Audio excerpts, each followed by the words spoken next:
Hello and welcome to this edition of Takeaway Tuesday. My name is Andra K. Chamberlain. I am a trainer and a child forensic interview specialist at the National Children's Advocacy Center located in Huntsville, Alabama. One of the research articles that has come across my desk recently was one by Sonia Brubaker and her colleagues.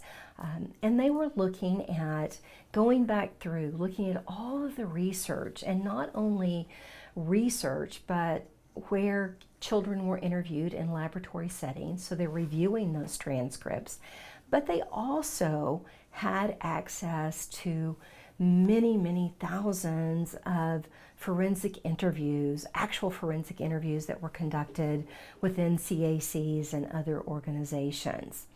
And through their review of the literature and then the actual transcripts, they came back and they developed 15 principles for forensic interviewers. The first principle that the authors gave us is that children start verbally encoding and talking about events around the age of 2 years. Let's say, okay, something happens to a child around the age of 2 years, and we're later attempting to interview at 3 or 4 years of age about this past event. What the researchers are saying is the children may be able to give us some information, that for a couple of years they're going to hold on to this information, and they may be able to give us some basics, and it's probably just going to be maybe a who and a what, but most of the memories that children have at this very young age, they're eventually going to lose. So what that would mean again for you and I in the interview, if something comes up, there's allegations that an event occurred when the child was 2 or maybe even earlier, that we go ahead and attempt. We may not get very far, but at least we've given them that opportunity. Now, principle number 2 was saying that, okay, let's say we're interviewing that 2-year-old about an event that occurred when they were pre-verbal. Then what that would mean is we just let the child tell us what they can tell us, but we don't probe for specifics. That once we do that, we're going to start getting a higher error rate. So if you do have a child that's very young, allegedly were abused when they were pre-verbal, try just to use the WH, but don't probe for a great deal of specific details because you're going to get a higher error rate. Principle number 3 in this particular study says that children report piecemeal across open-ended prompts. In other words, they give us we ask an open-ended question, they give us some information. But because children don't understand the necessity of the forensic details that are required in an interview or an investigation, they don't really know sometimes what we're looking for. And so we just get bits and pieces, and this is something that we have to take into account when we're talking with children. So you could just break it up a bit. Say, well, talk to me about, help me understand. And just depending on age, you could say explain or describe. But what you're doing is prompting that child to give you narrative.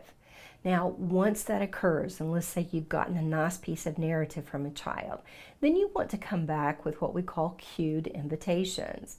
Well, you were telling me that mom hit you with a paddle. Tell me more about mom hitting you with the paddle, or describe the paddle. But we're just looking for that child to continue the narrative. And this is going to assist you as the interviewer and then also assist your multidisciplinary team members in understanding what that child's experience is. What we do know, and looking at principle number 4 in this particular article, is that children maintain their accuracy across different types of open-ended prompts. And so what that should tell you and I as interviewers, that we can and should be using different types of open-ended, narrative encouraging prompts when we talk with children. As we talk with children, looking now at principle number 5, we all know that they can drift off topic. And that's not just something that children do, adults do this as well.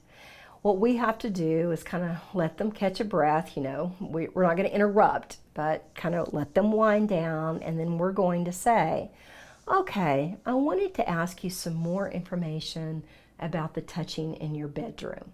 So we're just gently redirecting that conversation back to the topic of concern and making sure that that child is following us.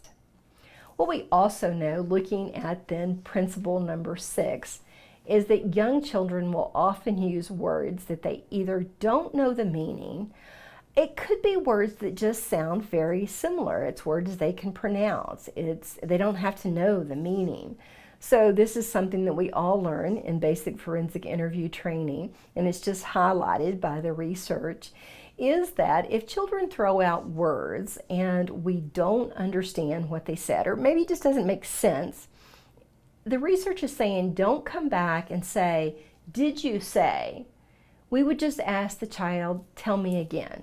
But if I come back and say, did you say, because that's a yes-no question, oftentimes those itty-bitties are going to go, mm-hmm, and then we're both confused. And I'm really not sure if the child is just agreeing with me or if that's what they actually said. Folks, when we look at principle number 7, it addresses an issue that we often see, maybe with the latency age children or teenagers, where there's just expressions of uncertainty, where we hear a lot of I think or maybe.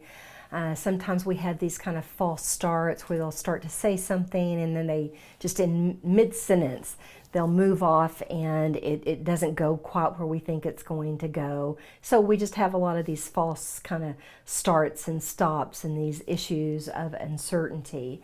And what that means is children are now starting to think about their thinking at this age. And what the researchers found, especially with the issues of uncertainty, is that if we go back and we ask, okay, well, you're telling me about, let's again use the example of the time in the bedroom, and we ask another question, oftentimes within that same interview, but we're going maybe back over one incident, is that the children lose that uncertainty. If you'd like more information, please check out calio.org. Also look at the NCAC Virtual Training Center for different webinars and seminars that have been recorded with experts in the field. And as always, if you have any questions or comments, please email me at the link below. Thanks and have a great day.